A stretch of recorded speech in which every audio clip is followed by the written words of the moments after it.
What's good, everyone? This is your boy DJ's Raw Uncut Truth, give you that raw content that you deservedly need. And today we'll talk about July 16th, the day that the young Lakers, former Lakers that is, officially signed with the New Orleans Pelicans via the trade for Anthony Davis. And it was a big signing, especially for the Pelicans franchise. Before the trade, a lot of media hacks made fun of the former Laker three, said that they weren't all that and they couldn't make a change and contribute to a franchise. And you look at this season, and a lot of people are wrong. Lonzo Ball has started to figure out his game, playing at a higher level than he ever did with the Lakers. Brandon Ingram, all-star, proved a lot of haters wrong. It's funny. I remember when the Lakers said that Kyle Kuzma would be an all-star before Brandon Ingram. They were wrong on that as well. So a lot of funny things happen. Also, another thing, Josh Hart. They also stated that Josh Hart would be an afterthought. Them being Laker Nation was wrong on that as well. Josh Hart is an important piece to the second unit. He plays hard, he rebounds well. You can count on Josh Hart. The only problem with Josh Hart is that he fouls too much, fouling shooters. If he can limit that, he'll be fine. And can't forget Derek Favors. That was a free agent acquisition.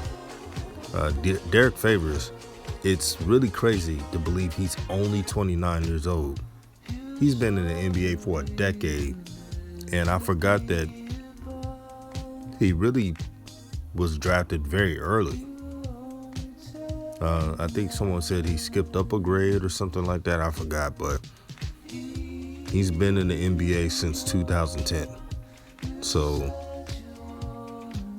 Derek Favors, when he's healthy, has shown some type of impact. But yeah, that signing, that presentation was so historic for their franchise. You're talking about former Laker players who had a chip on their shoulder. They worked so hard to prove people wrong, and you can tell in their play. Now, everyone that's listening to this video is saying, or probably going to say, well, the Pelicans are fighting for an 8 seed. They haven't improved that much. But if you look at analytics, if you look at the whole season instead of just stats, you will see that if the Pelicans did not have so many injuries, from Zion to many other key players time to time, the Pelicans would have been, I say, about a fifth or fourth seed. Now, I'm not exaggerating. I'm just going by how, when you look at the Pelicans, they started 7-23. There's no team that started that low and made the playoffs. No team.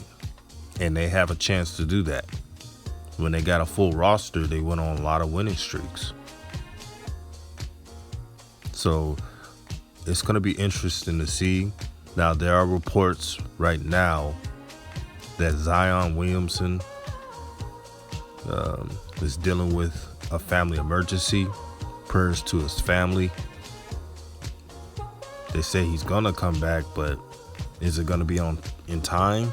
They got to win a lot of these games to get the 8 seed. So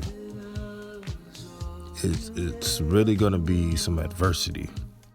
This morning I was looking at social media and I seen a lot of people rule out the Pelicans because Zion won't play those first games. I think they underestimate the talent of this team. They forget in January they had a better winning streak than they did when Zion came back. Not to say Zion's not important, but I'm also stating how talented his team is. Lonzo and Brandon Ingram went off. And you got a healthy Drew Holiday. So all the Pelicans have to do is rely on heavy usage of the guard play. Brandon Ingram continues to do what he does.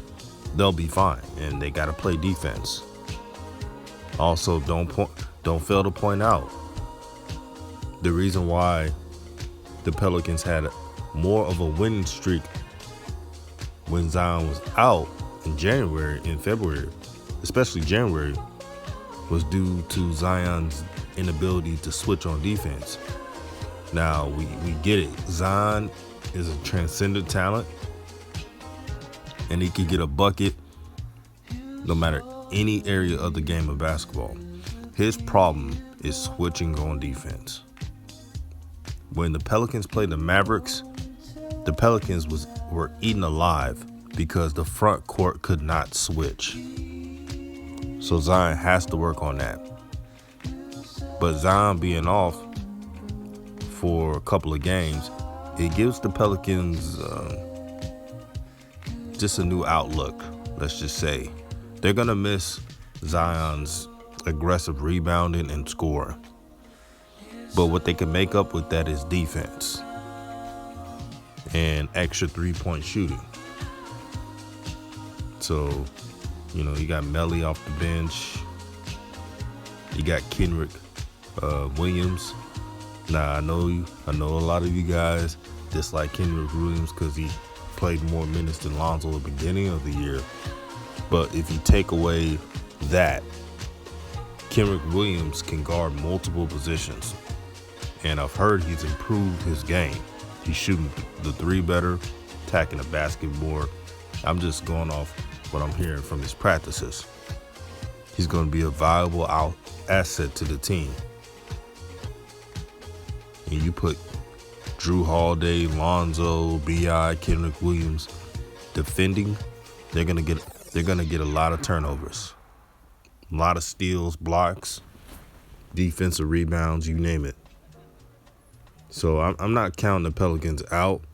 Now I got to see the games and how it goes first, but it's too early to tell. This team is more than just Zion Williamson. Now, Zion is the young phenom. But don't forget the players on this team that make this roster really go. And definitely B.I. He got something to say as well. So put some respect on that brother's name too.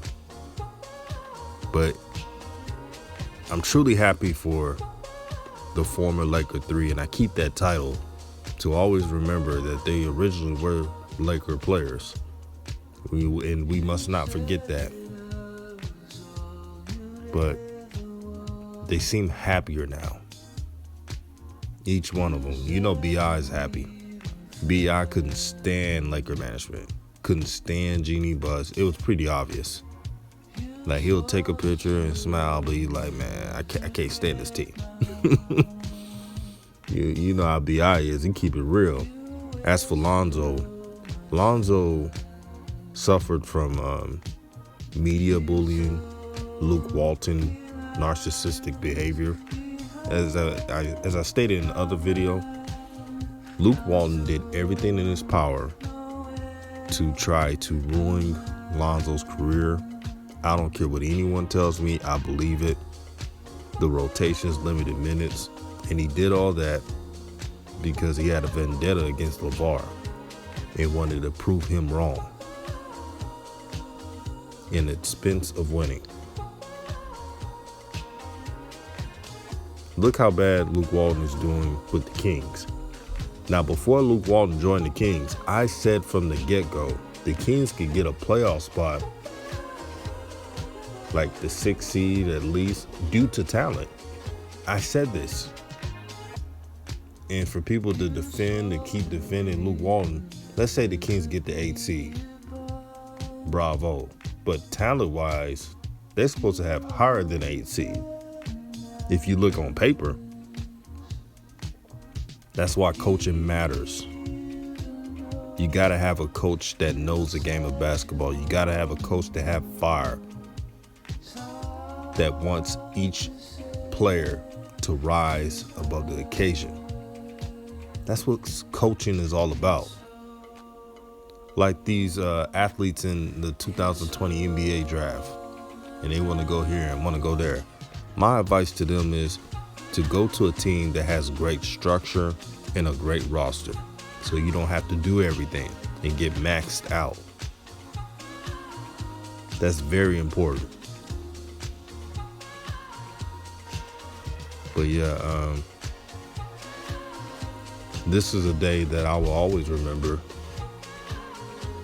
for the fact that this represents, especially this picture represents, a new future. David Griffin, as a GM, has done so much for the Pelicans, providing a roster with versatility on defense and shooters. The only thing that pretty much, didn't go as planned, sort of say, was the injuries. That's about it.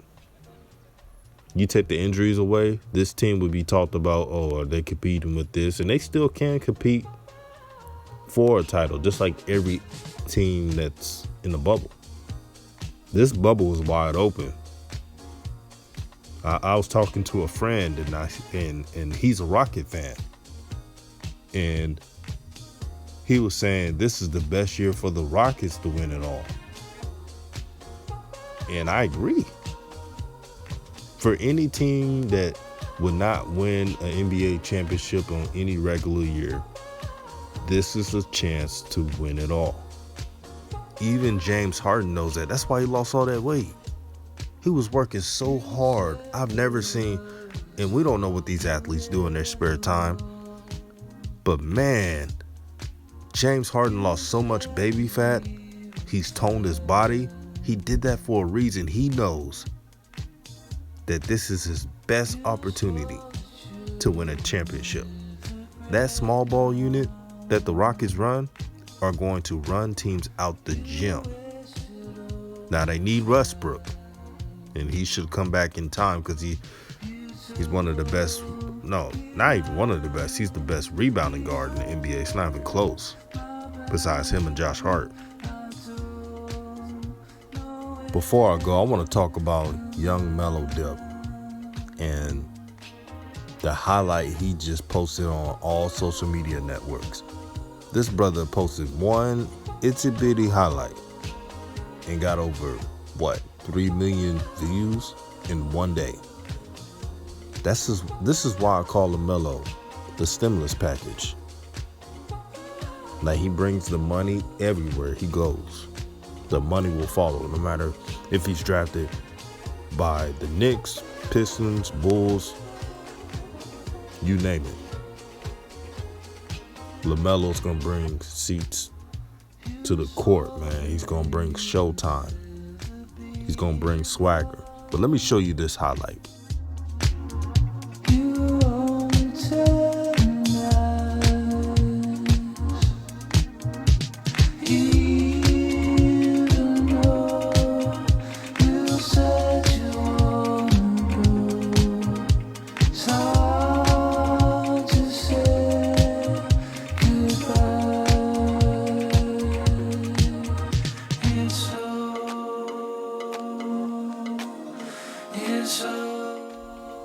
I mean, look at that, man. The brother has gotten more athletic. He's faster. Now, the only thing, and maybe this will come in time, you got to add a little bit more mass for the NBA season to have more strength, so you can play more and don't have any nagging injuries here and there. I don't know. They're probably working on that now. He has enough time on it too much.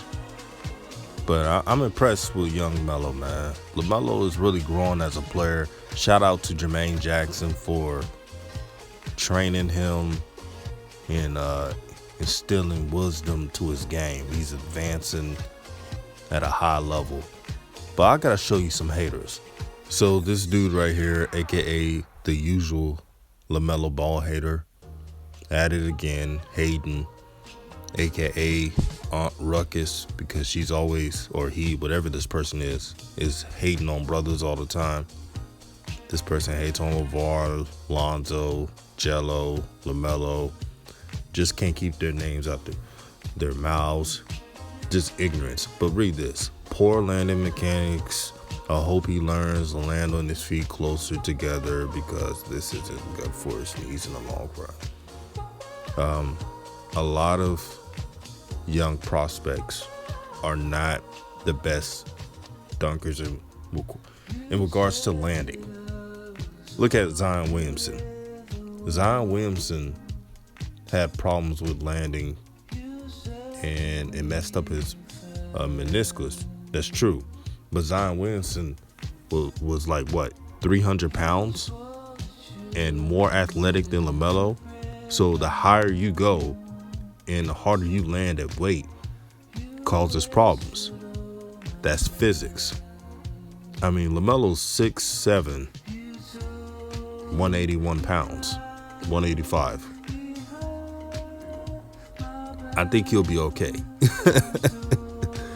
I mean, this broad is acting like, not broad, I don't even know what this person is. I'm gonna stick with this dude, this brother. This brother is so delusional. He acts like LaMelo is 6'7", 250 pounds, jumping higher than normal, landing like that. That's not even the case.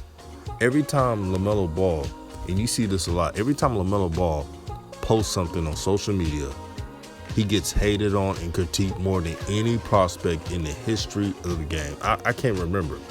You could say LeBron James or any of these players, but I can't remember an athlete coming into the draft this year get overly critiqued like this. It's freaking pathetic. He's 18 years old. 18 freaking years old. And you shines act like he can't even grow his game out. That he can't even improve. He's improving every day. He's improving every single month. But you don't want to listen to that. You hate LeVar so much that it clouds your judgment to be fair on his kids. Freaking pathetic. I'm gone, man. That's all I'm going to say. Peace and blessings to all of you. All praise to the Most High. Because without him, none of this in life that we have, the blessings we receive, would be possible without the Most High. Don't you forget that. Love your family. Love your neighbor. Love your friends. Peace and blessings to all of you.